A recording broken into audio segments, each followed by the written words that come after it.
ওমানের বুরাইমি থেকে একসাথে ৬৮ জন প্রবাসীকে গ্রেপ্তার করেছে রয়্যাল ওমান পুলিশ। আসসালামু আলাইকুম প্রাণ প্রিয় ওমান প্রবাসী ভাই বোনেরা, আমি দিন ইসলাম পাটোয়ারি। আশা করি সবাই ভালো আছেন, সুস্থ আছেন। ওমানের একটি এলাকা থেকে ৬৮ জন প্রবাসীকে গ্রেপ্তার করেছে রয়্যাল ওমান পুলিশ। কাকে গ্রেপ্তার করেছে, আপনিও গ্রেপ্তার হতে পারেন। মূলত এই বিষয়টা নিয়ে আজকে আলোচনা করব। যে যেখান থেকে আজকের এই ভিডিওটি দেখতেছেন, আজকের ভিডিওটি ওমান প্রবাসী ভাইদের জন্য অনেক গুরুত্বপূর্ণ। যে যেখান থেকে ভিডিওটি দেখতেছেন সবাই লাইক কমেন্ট শেয়ার করে দিন। প্রাণ প্রিয় প্রবাসী ভাই বোনেরা, ওমানের বুরাইমি এলাকা থেকে ৬৮ জন প্রবাসীকে গ্রেপ্তার করেছে, যাদের ভিসা পতাকা নেই এবং ওমানের শ্রম আইন লঙ্ঘন করেছেন। যেমন আপনার ভিসা হচ্ছে বিল্ডিং ডিপার্টমেন্টের, কিন্তু আপনি কাজ করতেছেন অন্য কোনো কাজ, এটাকে শ্রম আইন লঙ্ঘন করা বলা হয়। যদি আপনার এক ভিসা হয়, আপনি অন্য কোনো বিষয়ে কাজ করে থাকেন, তাহলে আপনারা অনেক সাবধান।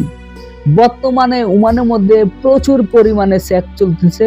কিছু কিছু মানুষ বলতেছে যে জানুয়ারি ১ তারিখ থেকে চেক বন্ধ।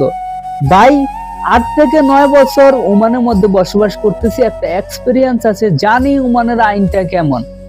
ওমানের মধ্যে মূলত বছরের শেষ এবং বছরের শুরু ২ থেকে ৩ মাস প্রচুর পরিমাণে চেক চলে। অনেকে হয়তো একটি অঞ্চলের মধ্যে থেকে কাজ করে, ওমানের বিভিন্ন জায়গা চলাচল নেই, এই কারণে বলতে পারে না, ধরেই একটি কমেন্ট করে বসে যে চেক নেই।